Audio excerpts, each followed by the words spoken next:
Ciao Vincenzo, come stai? Tutto bene? Tutto bene Vincenzo?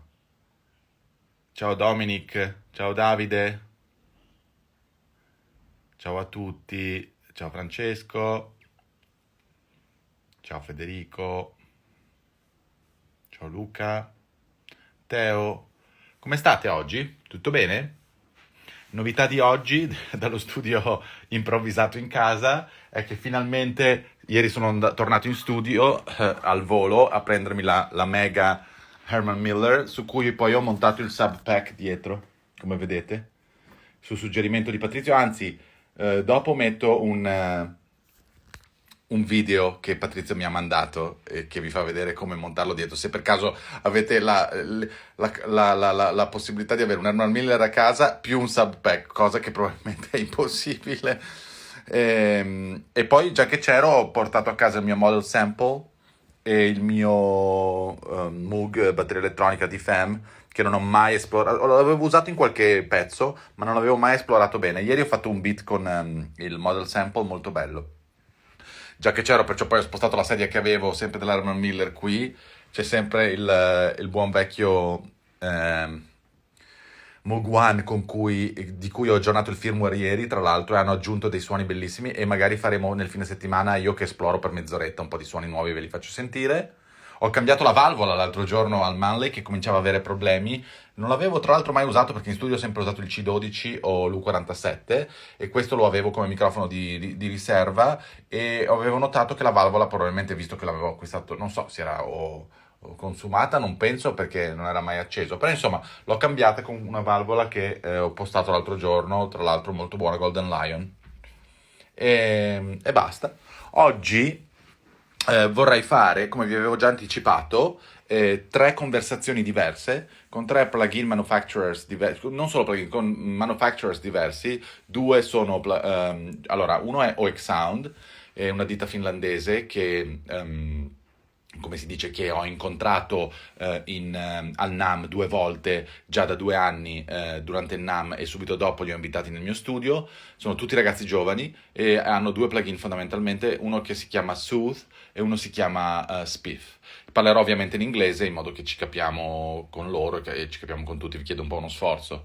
Successivamente cercherò di intervistare Josiah, che è un ragazzo che lavora per la Waves, con cui ho avuto rapporti quando feci il video di sponsorizzazione di SoundGrade per Waves, e fui uno dei primi a incorporare il protocollo SoundGrade all'interno di uno studio di registrazione, non solo nel live. Lui si occupa delle relazioni con gli artisti per quanto riguarda Waves Sound Live. E poi alla fine parleremo con Gamechanger Audio della Lituania, nella persona di Ilja, che è uno dei fondatori, e fanno pedali per chitarra, outboard rack e adesso si sono buttati anche nei synth. Perciò parleremo con loro. Vediamo se riusciamo a gestire tutto questo in maniera, diciamo, normale, perché visto che dovrò parlare in inglese e dovrò anche interfacciarmi con tre persone diverse. Intanto voi ditemi come state? Tutto bene? Il beat 3 va più a rilento perché forse essendo trap prende un certo tipo di pubblico diverso, però sono arrivate tra ieri e oggi 2 o 3 cose veramente belle.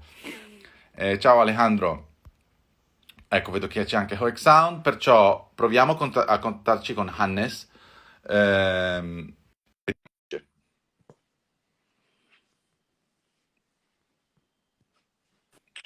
Hey Hannes, Hey, hello.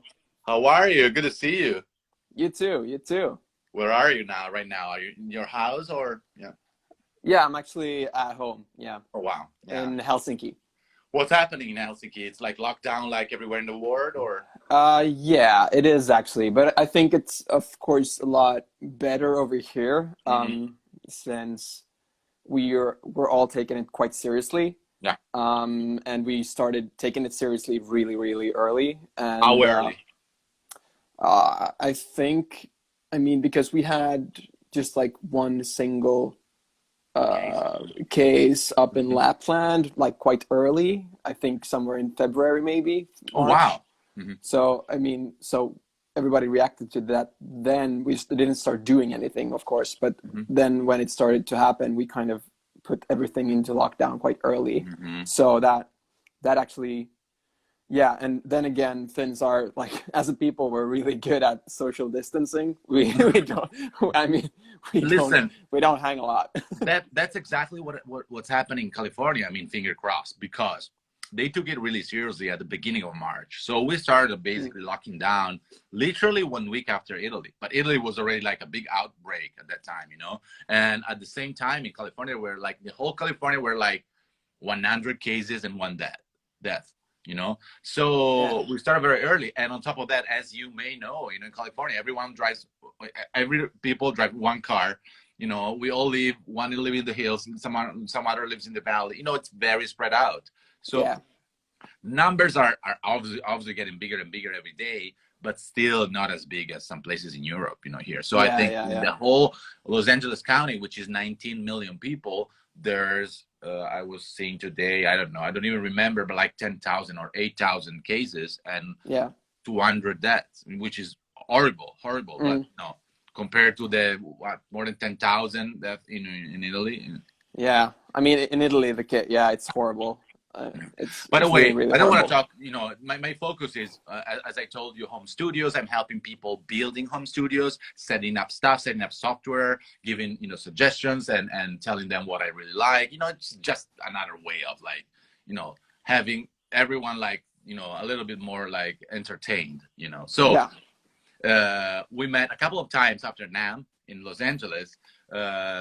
You know, after in our studio in Fab Factory after NAM, and I love your products. And I was speaking to everyone about Sooth 2 now, and then about Spiff, and then what's better than having you like talking, you know, about the plugins, considering also that you're also running a sale right now in this Yeah. day. That's true. That's true. We So I started mean, just our want to ask you, Easter sale. what's really particular, you know, about your plugins? What's your approach in solving problems, you know, both with Spiff and Sooth 2? And feel free to explain. Um, uh, just in general for maybe a new user, our products. Yeah, exactly. For a user, what's your approach? What Sooth does and really Oh, yeah. well, you know, and what Yeah. Spiff does really well. Okay. Yeah, for someone who, okay, so I mean how I usually pitch Sooth for someone that maybe is a little bit into mixing, Mm-hmm. that might pull out an EQ and start cutting out harsh resonances, harsh Mm-hmm. frequencies. So the easiest way to explain Sooth is mainly Sooth does that for you Mm-hmm. in a session as it analyzes the incoming signal. You put it on a track and it analyzes the signal Yeah. as it goes through, Mm-hmm. and it kind of detects those resonances, those frequencies where they're the harshest. As you can see, yeah, that's in the video there. So, I mean, in that way, so it actually applies dynamically notches to your signals, but Mm-hmm. you don't need to tell it where to go. It knows where to go because it Mm-hmm. analyzes the full spectrum Yeah. constantly. But you can emphasize by using the EQ there. You can emphasize where it's doing its work. Yeah. So if you pull something down there with a band, it's going to do less there. It's going to Mm-hmm. apply less depth there. Yeah. And if you increase a band, it's going to apply more reduction there. Yeah. So you're mainly just cutting out hundreds, thousands of peaks at the same time, but dynamically. So the result is actually, it might look like it's doing a lot, but the result is actually quite transparent. Exactly. And because it's actually just focusing on harshness. So you And still get the same. sorry, I don't want to cut you off, but that's Yeah. really important to me. It's this knob, you know, the mix knob, which Mm. if that's not too transparent for you, you can always mix back some of the unprocessed, you know, signal here to Yeah. get a little bit back of that, you know, whatever it is, you know, like shiny, if you're focusing more on the high end, or maybe you are reducing some mid 2 to 4K on a female vocal, and still you Yeah. can get it back there. So that's smart, you know. Yeah. Yeah, and I saw a question here about like AI and stuff like that. What's important to know, and I think a lot of people ask that about our products. Is it AI? Is it machine learning? It's definitely not. Not. It's not. AI would like mean something that's uh, adapting to the signal you're putting through it, and changing its behavior depending on what it learns from your signal. And that would mean, in my opinion, that would mean that the second time you put something through it, it's going to react differently. And the third time you put something through it, it's going to react differently. So it doesn't do that. It's just a very, very smart, very, very good algorithm.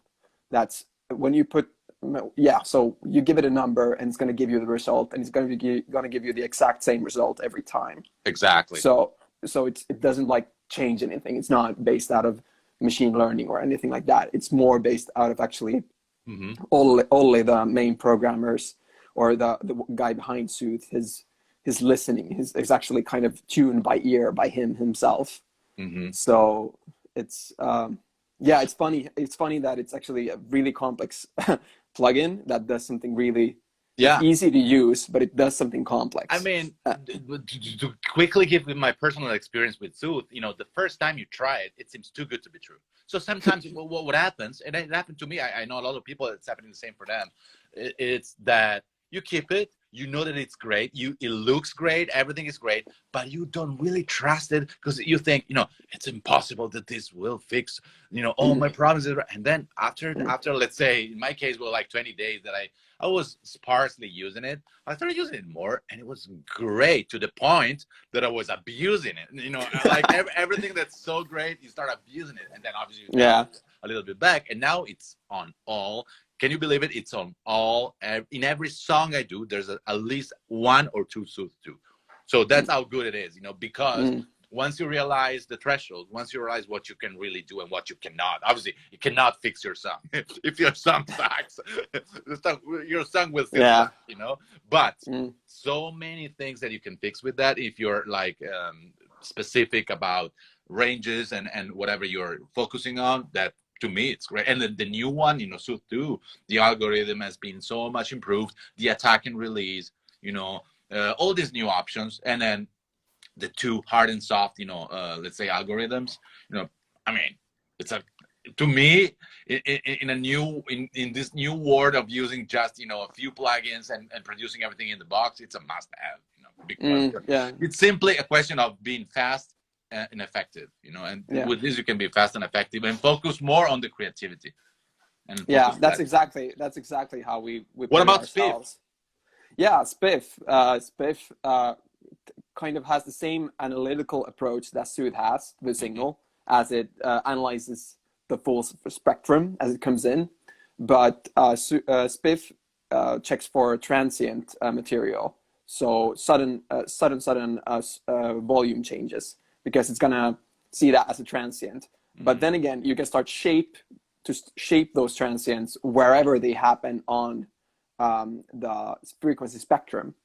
So, and I think that's kind of the same approach with Sooth, but you can be a lot more creative with Spiff, because you can actually change a tone and a function of a sound. For example, a funk guitar, you can boost like around 800 hertz. The transient's around 800 hertz. But the thing to know about Spiff is that if there isn't any transients there, then there's nothing to boost. So, I mean, only if there actually are some organic, natural transients happening in the sound, it's going to only boost that material. So it sounds extremely natural. It's really transparent, and it's really, in my opinion, it's really, really fast. It's like one of the fastest transient shapers, in my opinion, which means that you can target, and it's also gain independent. So you can target like mouth clicks. So a really normal situation is that you put down a demo vocal with an SM7 maybe, and you put like 5, or maybe a really fancy mic that has a lot of high end, and you put 3 compressors on it, and suddenly you get a good sound, but you have all of those like mouth noises, especially if the singer has been really, really close to the mic. And those are of course extremely short transients compared to, for example, the consonants in the words. So you can actually target those and attenuate them by 15, 20 decibels. So actually they don't stand out anymore in the mix. You actually might not even hear them.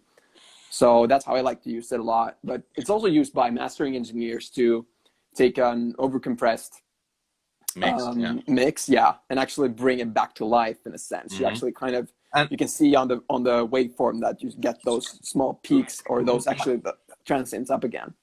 my personal experience with spiff is exactly like that. Like after like a period where you want to experiment, you want to understand exactly what's, because also is the spiff is playing in an arena where there's a lot of competition, even if I would say nothing is really like spiff, but there's obviously a lot of transient modulators and excited, whatever you want to call them, So Yeah.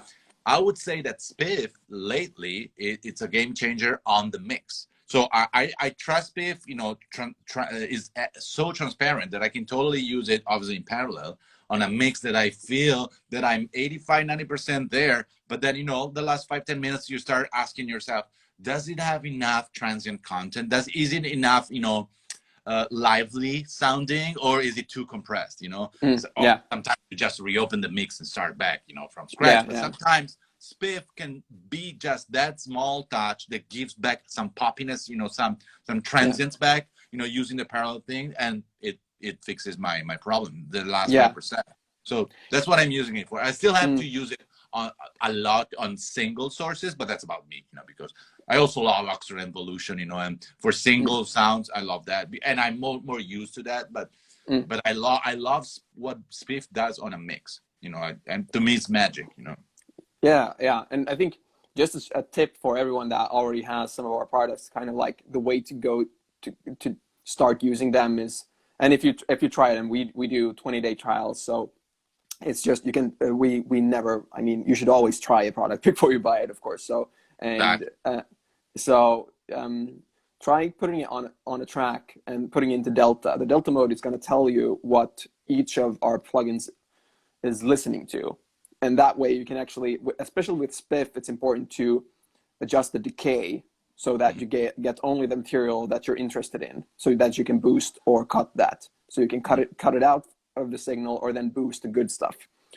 And I've on individual tracks, when you mentioned that, I think about spiff and like to push elements forward closer to the listener by boosting, or then pushing it back in the mix by cutting out transient, because transient material is what kind of like places it closer to the listener in my opinion, especially when you have some harmonic content, like a piano even, or some keyboard instrument or something like that. So you can actually push stuff back in the mix, so you only get the harmonic content and not the rhythmical content. So it kind of like lets you choose between Where those. is it put soothing in the chain, after or before EQ and compression? I mean, what's your opinion? It's, you can use it first in the chain, and I do that, especially, but that it depends on. So one, in normal case, a great use of soothe is that if you have a bad microphone, it's not usually the bad microphone, it's just the wrong microphone for the singer you have. So if you have a bad combination, if it's corrective, if it's a corrective, thing you want to do, because like you're saying, it's something in the source, it's better to put it at the beginning. If the chain, the vocal chain you're building, obviously like every vocal chain, because you're compressing, parallel compressing, then you are, EQing, then you are harmonic distorting thing. Sometimes it's better to me at the end on the bus, at the finish, like the vocal bus, stereo vocal bus, because I'm in an very, very few, just to round it a little bit. So I use the combination of those actually to have. I usually do the corrective, because usually when you start off mixing a individual track, you start cutting out frequencies. So you can use soothe for that now on these things, and then, as you said, then put it closer to the end at the lead bus or at the master on the master bus. Then you should be set. You shouldn't need more than that.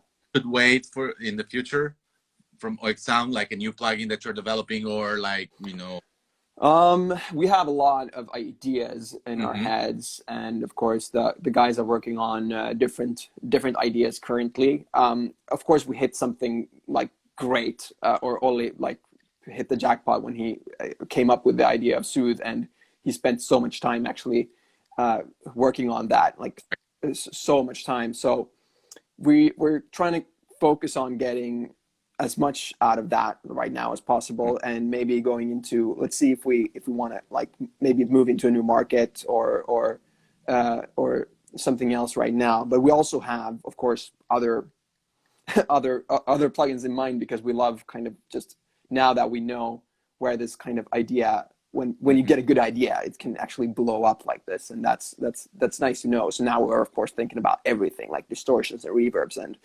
like any kind of spectral shaping and stuff. And on top of the quality, on top of everything we said, what really struck everyone and me personally about how great the plugins are, it's the UI.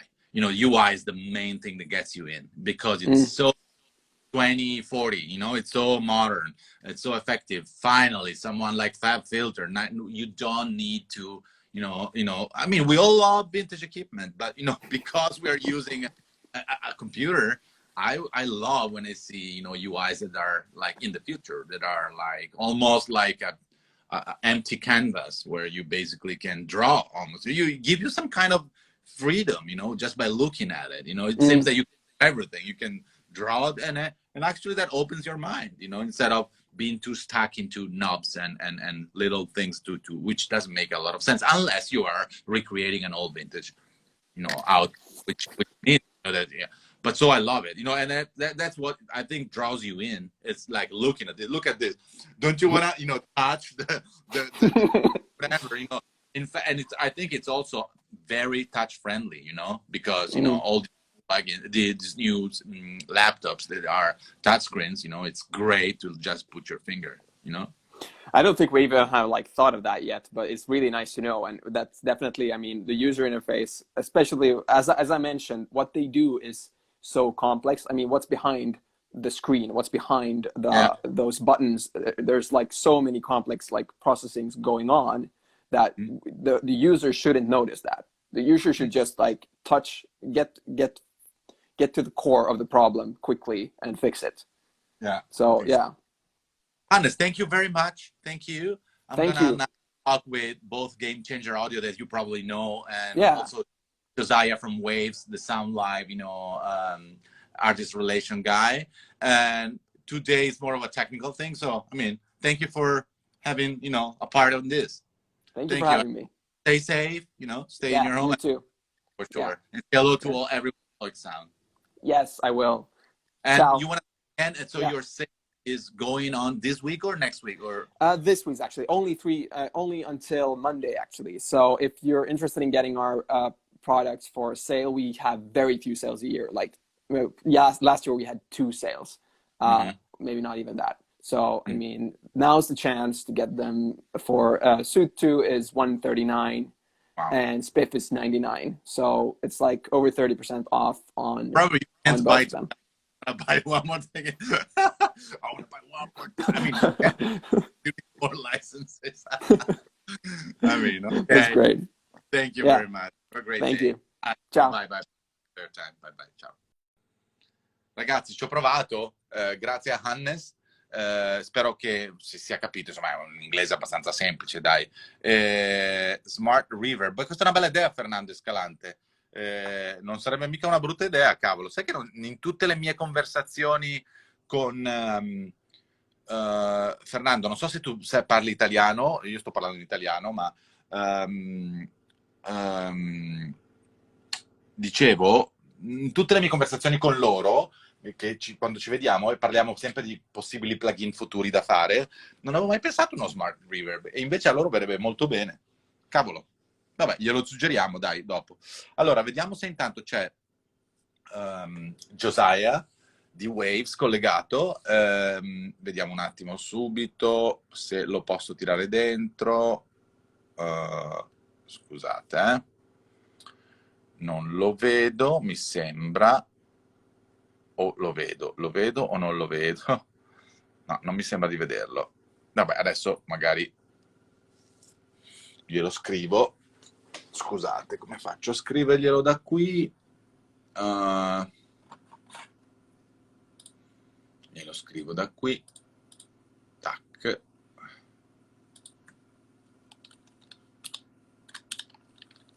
Ok. Oppure magari gli dico di farmi una richiesta, scusate un attimo. Ecco, lo vedo adesso.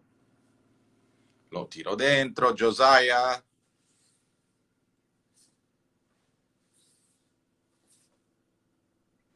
Hey, Josiah. Michele, how are you?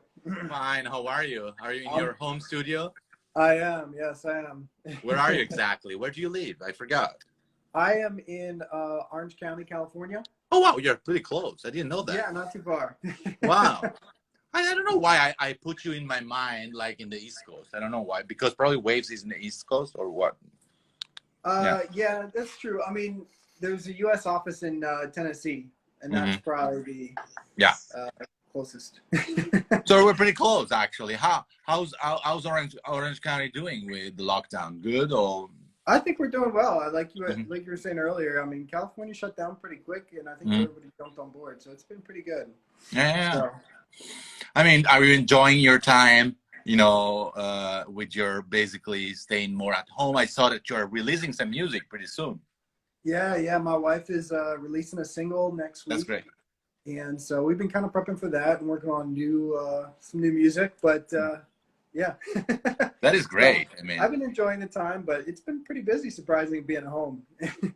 I mean, listen, there's a lot of people that are willing to do their home studios. They're building something that they need. I mean, I think Sweetwater or people, they know, big, shops are seeing actually an increase, and obviously we're talking about online ordering, but I mean, by myself, all this stuff, some of this comes from my studio, but a lot of this is new because I didn't want to, dismantle the whole studio just to get a monitor, display, or a small mixer. So, I mean, and it's also good for the economy. People buying more stuff, and I bet that people are actually enjoying staying at home a little bit. Obviously, we can't, if you think about staying in your home for 4 years, that's going to be a different, problem.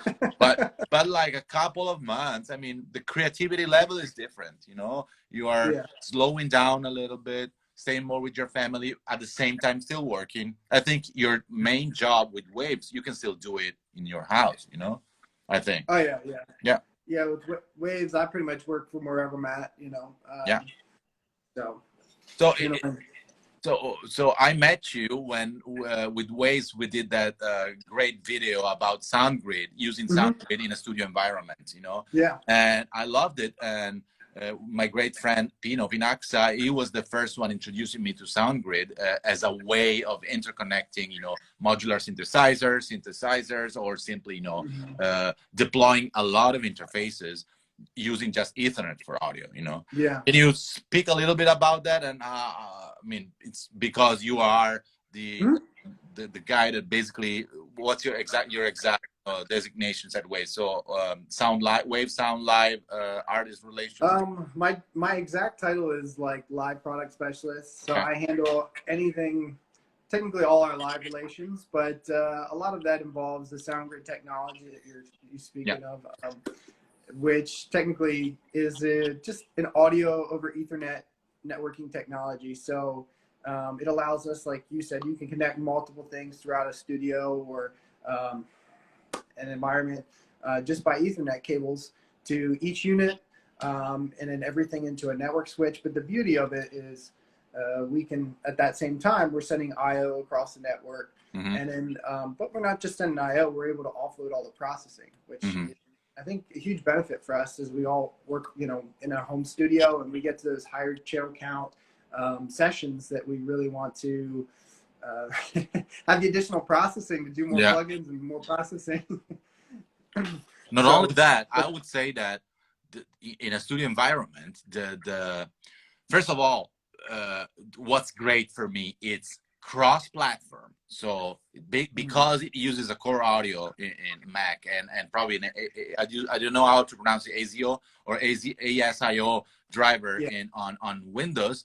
Basically, it's not proprietary, so you can use it with whatever program you're using, your DAW. So you can use it with Live, and you can move around all the DAWs, and your whole setup still stays the same. So let's say you have connected 5 interfaces and 50, like synthesizers. same input, same everything goes through all the platforms, which is great. Secondly, with the sound, with the now I'm using the emotion mixer, but with that technology, you can virtually patch everything into everything without even having the DAW involved. So, and also you can use your server to basically use no latency plugin before even hitting record in your DAW. So the whole package, about not put like not deploying like 25,000 wires, like in your studio, and just seeing one elegant Ethernet, cable going around, the perimeter, and then connecting everything, to that, and simply using an external mixer, almost like Universal Audio, what console does. But this is even better because you're not limited to an architecture. You can expand up to crazy numbers, of inputs and outputs, and being cross-platform. To me, that's a no-brainer. Use it in a studio. I obviously have a lot of friends and people using that live, and it makes even more sense live because it's so modular that you can start. You can basically use it in a small, gig inside a bar, or use it to do a soccer stadium tour of one of the biggest artists in the planet. What about, so one question that I had, is redundancy finally coming, or is it already there? It depends what state of redundancy you want to talk about, because SoundGrid itself has a fair amount of redundancy in the fact that the server kind of acts as that. So usually when you are doing processing through the server, and at least in the live realm world of things, the server, the whole mix engine usually, or the insert points go through the server, so you could disconnect the computer and audio still pass through. So there's a lot of flexibility and already a lot of just redundancy built in just because the server's there, since everything's passing through. So, as redundancy, it depends if you're asking on redundancy on ports and stuff like that, but I was saying, a classic redundancy in a live where you have everything is doubled, exactly the audio path. So if someone cuts the cable, you have another. Good old redundancy. I think what you said is great. There's so much cross-platform, the ability to go cross-platform with SoundGrid is so flexible. Like it's hard to see my home studio, but like I have a live mixer for waves, and I'll go out and mix a show, and then sometimes come home and want to just remix the show.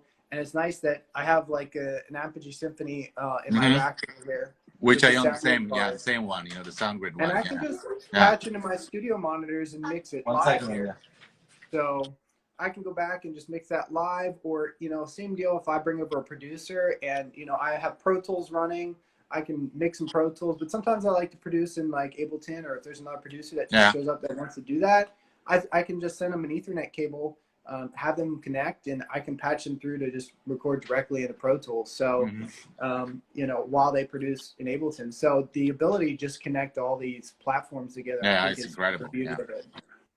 Thank you, Josiah. I really appreciate your time, to talk a little bit about it. And I was also thinking, I try to minimize my trips outside, the house, but, you always forget something to bring from the studio. And the other day I was thinking, because I was going there to get my chair or something, say, why don't I just bring, because another beauty is you don't really need the server. You can technically connect one of my interfaces, IOX, one of my 5 or 6 IOX. Now it's even bigger than when you saw my, the setup is pretty big now. So I could technically bring this rack so I made a rack with a lot of modular synthesizers. This CS80 cloned by what's the name? The Japanese company Black Magic or Black Box, Black something, I forgot. Black Corporation, sorry. And everything is connected to this IOX in the same rack, made by Jam Racks. Power sufficient. So basically, the rack is just one Ethernet cable, one power cable, and one USB for the MIDI. That's all.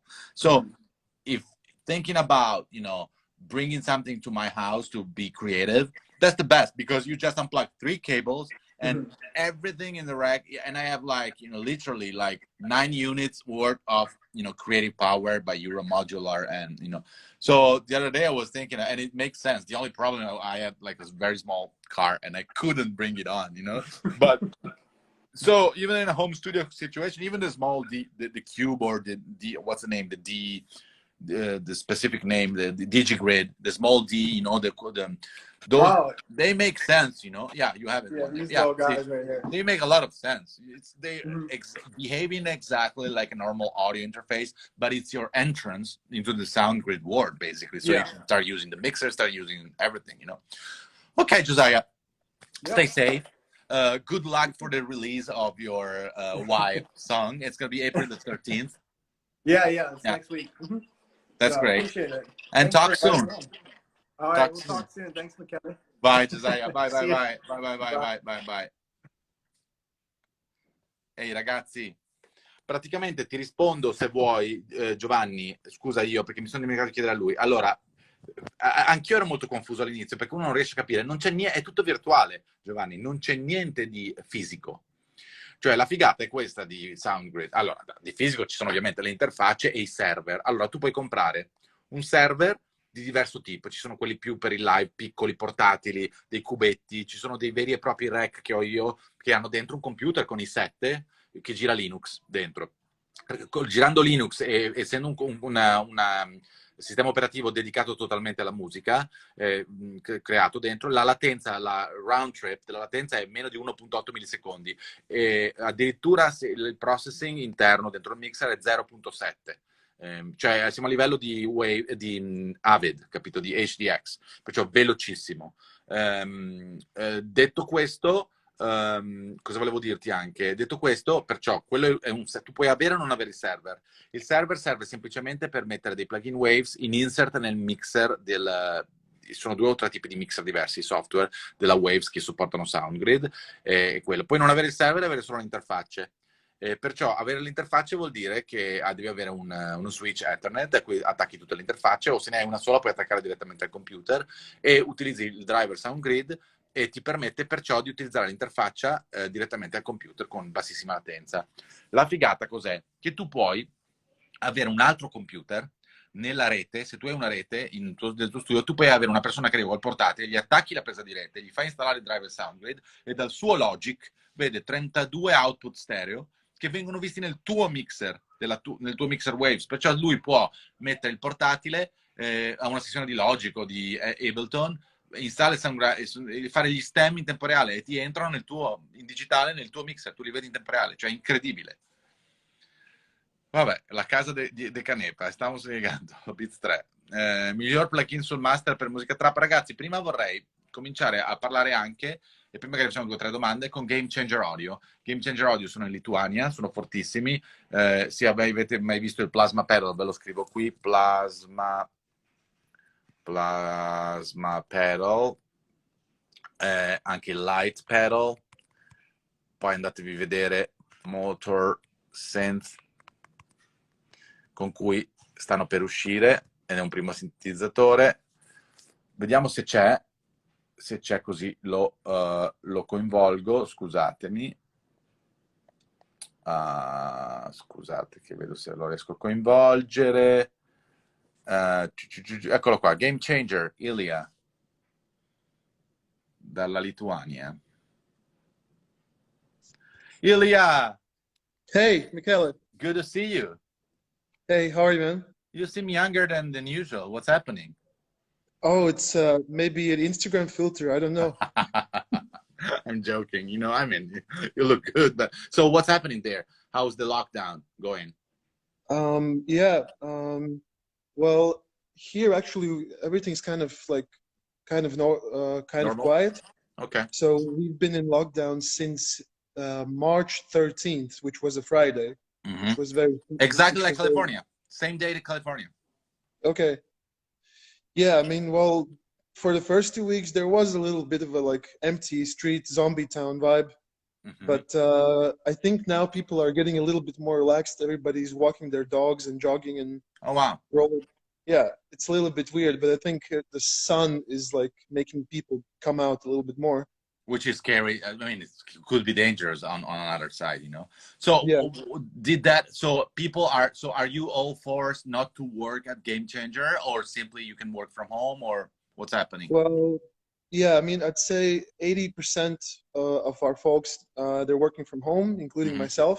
Okay. So I'm back. I'm back to where I was when I was 16. I'm working at the same like desk where I used to do my homework. Like, I mean, we know that you are only 19 now, so it's just 3 years yeah, ago. yeah, yeah.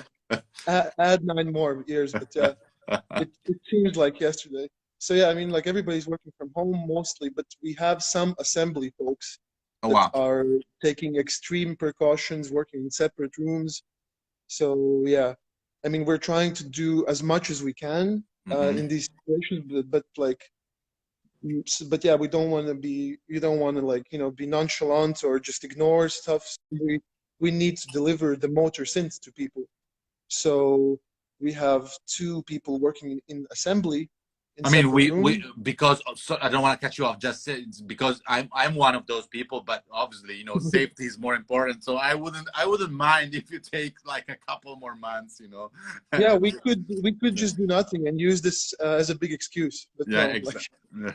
I mean, well, yeah, because I know all your products, I love all your products. Last time in Los Angeles, you were so kind to come to the studio and show the products, you know, to me, Dave Pensado. So can you do a quick, like, you know, scan of the sure, product, because people, you know, want to know. I mean, a lot of people know about plasma pedal, less people know about light pedal, which, and yeah. then motor synth being still unreleased. You know, not a lot of people, they watch maybe YouTube videos, but they don't understand how great it is. So you want to do like a couple of minutes on each one? Yeah.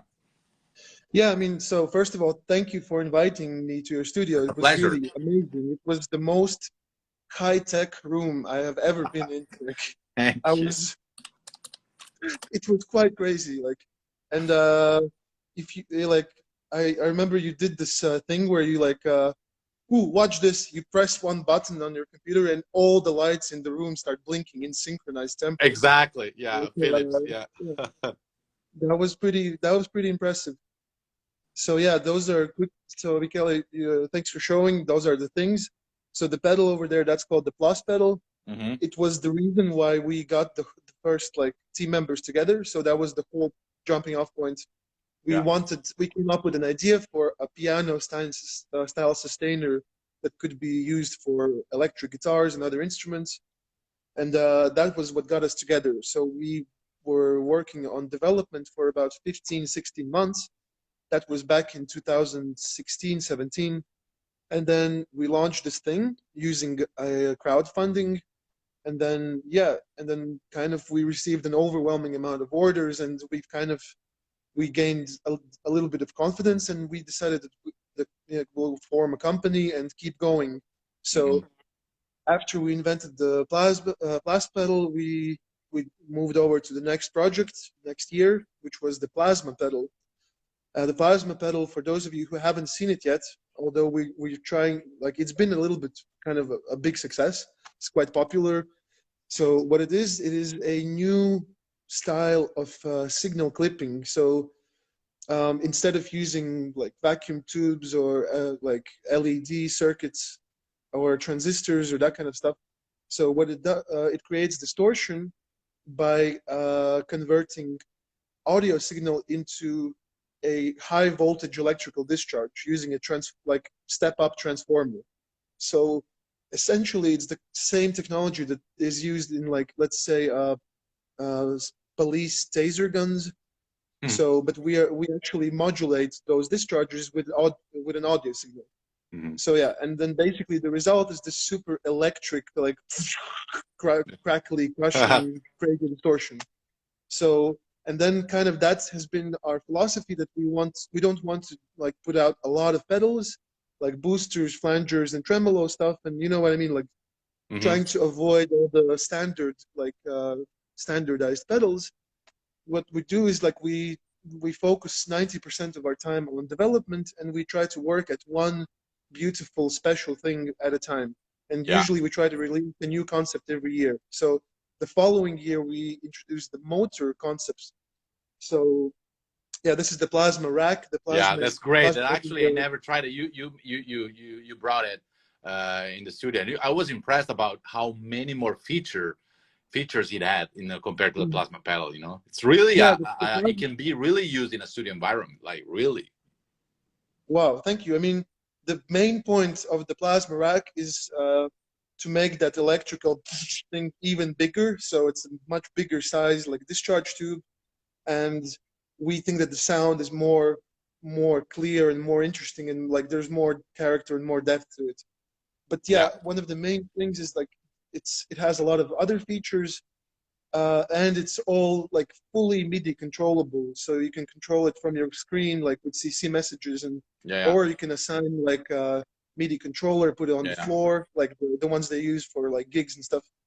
So I mean, some bigger bands, they tour and they don't want to have a pedal board or something, so they just have everything stashed away in racks, and you just use the foot MIDI controller, like to control the presets and stuff. So yeah, actually the plasma rack, we had like from the beginning there was a lot of people who asking us like, can you make it bigger, the lightning thingy, but we didn't take them seriously. Kind of like, come on, it's not just sure, whatever. But then the guys from Rammstein asked us like if we can make it bigger, and it was like, okay, if fucking Rammstein wants a bigger plasma thing, then okay, let's do it. Obviously, like they were one of like they were the tipping point. Like we decided, okay, fuck it, let's do it. Let's try to make a rack. So yeah, the rack took us almost a year as well. And it was actually the most challenging thing about the rack was to get it certified for electromagnetic emissions, because there is 5,500 volts like in that discharge. Wow. So everything needed to be extremely carefully sealed off, so it didn't like so it could like still be certified for Class B. Yeah. So yeah, so that was quite technically like challenging and very interesting task. So the next thing we did was the motor synth. We announced it. Sorry, I was showing the light pedal because so that's light pedal is actually the last one. Yeah, the light pedal was what was our ticket to this year's Winter NAMM. Yeah. So this thing over here, this is the motor synth. I think there should be a picture somewhere. Yeah, but what it is, it's an electromechanical synthesizer that uses electromotors from the drone world. And we just noticed that like that whole drone culture is so advanced and so technically precise these days that we kind of started joking around that those drone motors and those drone microcontrollers and that software, it's so precise and amazing that you can almost make music with it. Yeah. And then we kind of started thinking about it, and then this is the final product, which is a 4-note polyphonic synthesizer with two voices per key, and it can be controlled with MIDI, with CVs, and or with the little keyboard that's built in there. And the rest of the synth is, we tried to build it in the best traditions of analog synthesizers. So there's pretty interesting, like unique features such as the oscillators themselves and the character that they produce. And there's also a very interesting portamento and glide feature because the motors actually respond in a physical way. But so there's plenty of unique stuff, but there's actually a lot of very like traditional, like good sounding, like 4 types of analog filters and like assignable modulation and arpeggiation, sequencing, and that kind of stuff. So I mean, yeah, the motor synth has been a technically the like incredibly challenging device because it can literally go from zero, from idling to like, I don't know, 3K in a almost without any like portamento. So yeah, we hired some people for it, and our main engineer Martin also spent at least a year and a half like building the software for it. So yeah, and then the light pedal that you showed earlier, light pedal is the most recent thing that we've done. It's an analog reverb device. It's based around a spring reverb tank, but the reason why it's called light pedal is that we are using infrared light sensors to capture even the tiniest like movement of the spring at different points in the spring. So traditionally, a spring tank is like it's basically, it has three components. So there is the output transducer, the so-called exciter of the springs, right? Mhm. Then Yeah. there is the springs that start wobbling as the output transducer puts them into motion. And then there's the so-called like pickup transducer, input transducer that registers the vibrations like at the other end of the spring. And basically that inertia that the springs have is what creates the reverb sound, Mhm. the length of the reverb. But we kind of realize, but when you think about it, there's a lot of energy being kind of wasted as the springs vibrate throughout their whole length. So we kind of discovered this interesting kind of scientific method where like if you calibrate these optical sensors at different points in the spring, like at 15%, Mhm. 50% of the spring, the 75, then change the positioning and or tilt the sensor slightly, you still get the same reverb sound, but it's much more deeper and more interesting. And there is a change in the sound's character depending on where the sensors, where at which point in the spring the sensors Yeah. are placed. Yeah. And we've been playing around with this idea for about 6-7 months now, and it's also extremely challenging because of noise signal ratios and different other things. But yeah, we think that we might have created a new type of analog reverb, and that's pretty cool. I remember At when we least tried it the way in we our studio, and it was really, the sound of it, the output of it was really great. Yeah. Yeah, I So mean, the criticism for the light pedal, which is fair, is that first of all, it's a big reverb pedal, but it is mono, so it's Mhm. not a stereo reverb system. But it's but good why would enough you? for a guitar. Well, exactly. That's what I'm saying. That's the I way mean, I think. I'm sorry. yeah. I mean, because if we wanted, we could have done a fake stereo, just put two jacks in or whatever. Yeah. But I mean, if you want a true stereo system, then you So need two listen, what I spring tanks. love about Game Changer, and that's to close our small discussion to because people are dying to because we are so technical that people are like dead not by coronavirus but by just simply talking about super technical stuff. It's three things. You all come from a scientist background. You are a lot of you guys developing the gear. You have degrees in engineering, in whatever, so you come from a real, because on average, who make typical guitar pedal makers, they don't come from any like real scientist background. They come from Yeah, well, really, let's typical. put this wire there and let's see what happens. Let's Well, I see. mean, typical guitar like boutique manufacturer would probably be a guy like me. I'm actually the least educated person in the whole company.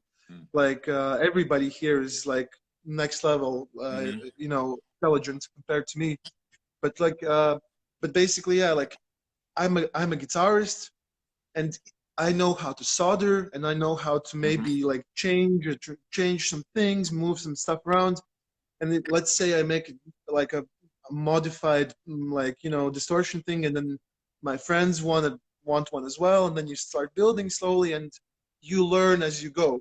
Whereas here, we found apart from me, the Yeah. other founding members who are engineers, they worked like master's degrees in electronics, serious engineering jobs, 100%. and then So I would yeah, say and then music was just the hobby and the inspiration behind it. that to me, it's just one of the key about how great Game Changer is. But also, secondarily, you come from a totally different place. You're not typical. So you come from Latvia, which Yeah. is the culture. It's on another level. It reminds me my country, Italy. So we come from a very old background in and history, and that really helps because create some kind of philosophy behind it. So it's not that, and I can see that, you know, it's not a game changer. I mean, obviously everyone is in the business to make money, to sell more stuff, obviously, and to make it, but there's some kind of, you know, I don't know, you have a different pace, guys, you know, you have like, it's like if you synthesize the whole history behind you, you are also funny in a way that you know how you play the whole marketing thing on Game Changer Audio since the beginning was very refreshing, you know, compared to some more like traditional brands and everything. We just wanted to make it exciting, you know. It's like, yeah, and then we know that our products, like, it's not a coincidence that they all look very weird. There's a little bit of like that marketing element built into how every product looks. Like the Plus pedal has the piano pedal. Yeah. The Plasma has the lightning. The Motor's synth is extremely beautiful. Fucking it's great. crazy machine.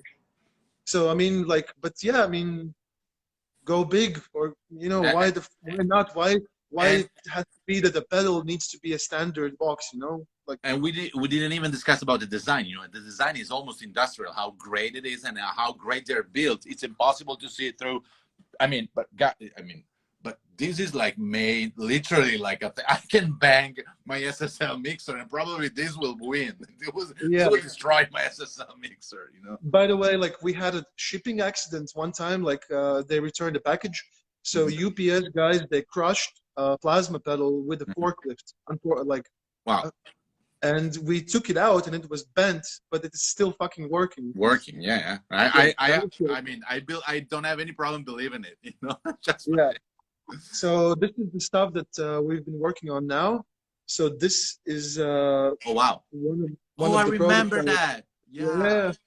So this is a newer version. So for those of you who play guitar, this is going to be a new product that's called the Bigsby pedal. So this is going to be the pedal enclosure, and there's going to be a kind of foot-operated Bigsby bar. Yeah. And inside there's a special pitch bending algorithm that we're writing right now. We've been coding that algorithm for a long time. So yeah, like we are trying to. It's not going to be just like a straight up pitch bend, which it can also be, but there's going to be a knob that lets you kind of change the character of that sound. Yeah. And so we're using multiple notch kind of like build notches for different levels of detune to emulate that Bigsby like out of tune, like that rockabilly kind of sound. So like multiple pitch bending algorithms working like at separate separate frequency notches. So it's gonna be another crazy pedal sometime this summer. Can't wait to try them all, you know. Can't wait to try my motor synth. Can wait, but also stay safe, you know. If you need to take a little bit more time, take it, you know. Are you still anticipating an updated release date for the motor synth, or are you still trying to aim for the same? What was it? I don't even remember. What's the? I'm so embarrassed. Like we keep pushing it. No worries. I mean, but come on, guys. There's a pandemic in the world. Yeah. But like you have good excuse this time, you know. Something like that. So currently, the synthesizer, we have like something around 70 synthesizers kind of already assembled, but we're still testing them, and we're still fixing some bugs with the software.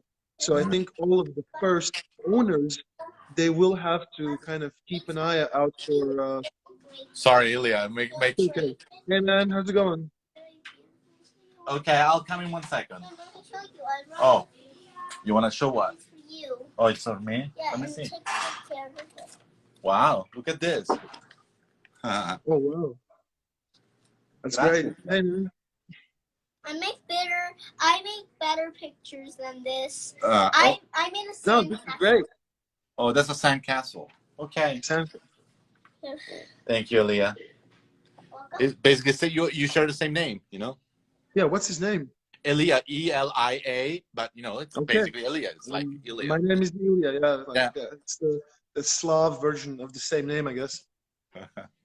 Yeah. Great. But, the final thing, motor synth, so, like, probably we'll be shipping them out, I hope, like, still in April. But maybe it's going to be maybe it's gonna be moved to like the second week of May or something like that. But I mean, it's gonna be probably the only time that no one is gonna complain. I mean, I bet that no one is gonna complain. People are really actually people don't really complain a lot. Like we've been doing this like for 4 years now. We collect pre-orders and then we ship like 6 to 9 months later, and actually people have been super awesome and chill about it. Like we've had some delays in the past, and we were really worried in the beginning, but yeah, I mean, as long as you communicate well and as long as like you're not bullshitting people, everybody's like very friendly. Yeah. So what I would like to say is that like whatever the first batch will be,